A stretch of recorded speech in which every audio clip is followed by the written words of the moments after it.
وہ جانتا ہے کہ تمہارا دل ٹوٹ گیا ہے، وہ جانتا ہے کہ تم بے شمار ذروں میں بکھرے ہوئے ہو، وہ جانتا ہے کہ تمہاری ذات بے ترتیب ہو گئی ہے، وہ تمہاری مسکراہٹوں سے لے کر تمہارے آنسوؤں کے پلکوں میں ضبط ہو جانے تک سب کچھ جانتا ہے۔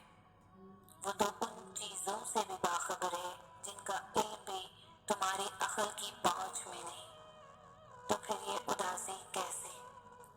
جب وہ سب کچھ جانتا ہے تو پھر تم ان چیزوں کے لیے پریشان کیوں ہوتے ہو جن کا تمہیں علم ہی نہیں؟ مشکل وقت ہے مگر تمہیں صبر کرنا ہوگا، اللہ پر یقین رکھ کر چلنا ہوگا، اس کی مصلحتوں کا ادب کرنا ہوگا۔ تو بس مانگتے رہو اور پھر دیکھو وہ ان دعاؤں کو بھی قبول کر لے گا جنہیں تم ناممکن سمجھ کر کب کا بھلا چکے ہو۔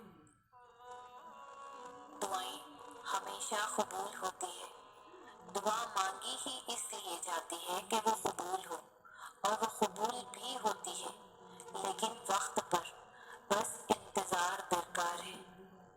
دعائیں نظر سے اوجھل ضرور ہوتی ہے، کسی کو دکھائی نہیں دیتی اور نہ ہی سنائی دیتی ہے، لیکن جب قبول ہوتی ہے تو دکھائی بھی دیتی ہے اور سنائی بھی دیتی ہے۔ دعا صبر مانگتی ہے، انتظار مانگتی ہے۔ جب ہر چیز کے ہونے یا نہ ہونے میں وقت لگتا ہے پھر دعا کیوں نہیں؟ یہی تو بات ہے، انسان نہ صبر کرنا سیکھتا ہے نہ ہی انتظار۔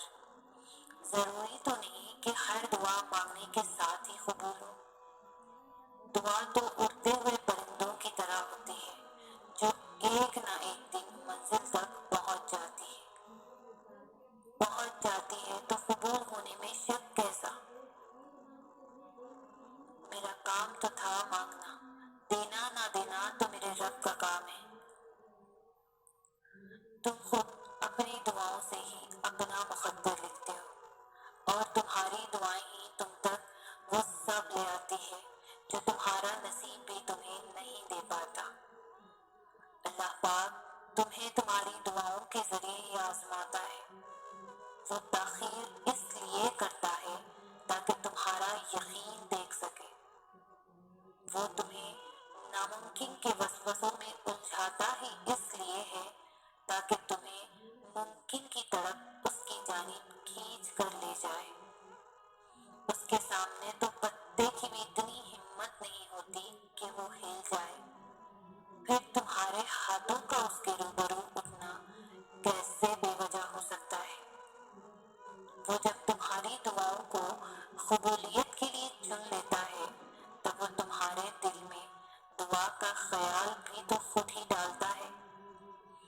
تم سوچتے ہو کہ جو مانگ رہے ہو وہ کیسے قبول ہوگا، اور وہ تمہیں خبر ہی نہیں ہونے دیتا کہ اس نے تمہیں ہی تمہاری دعاؤں کی قبولیت کا وسیلہ بنا دیا۔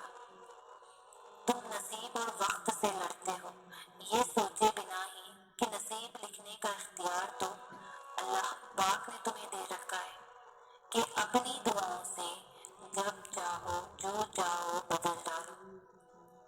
تمہاری دعائیں وہ سب کر سکتی ہے جو تمہارا مقدر نہیں کر سکتا، اور دعاؤں سے تو رب بھی مل جاتا ہے، تو پھر یہ چاہت کیا چیز ہے؟ بس تمہیں یقین رکھنا ہے کہ جو اس سے مانگ لیا جائے وہ مل کر ہی رہتا ہے، پھر وہ تمہیں وہاں سے دے گا کہ تمہاری دعائیں بھی حیران رہ جائیں گی۔ آزمائش کے بعد جب تم اللہ کے قریب ہو جاتے ہو تب وہ تمہیں ایسی اندیکھی طاقت دے دیتا ہے کہ تم ان تمام حالات سے نڈر ہو کر لڑ جاتے ہو جو تمہاری نظر میں ناممکن ہوتے ہیں۔ جانتے ہو وہ تمہیں اتنی ہمت کیوں دیتا ہے؟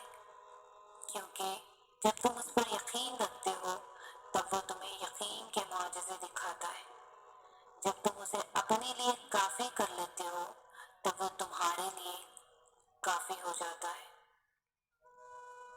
تو پھر یہ فکر چھوڑ دو کہ کون تمہارے ساتھ ہے اور کون نہیں، کیونکہ کسی کے چاہنے یا نہ چاہنے سے کچھ بھی نہیں ہوتا جب تک اللہ نہ چاہے، اور اللہ صرف نیت اور تڑپ دیکھتا ہے۔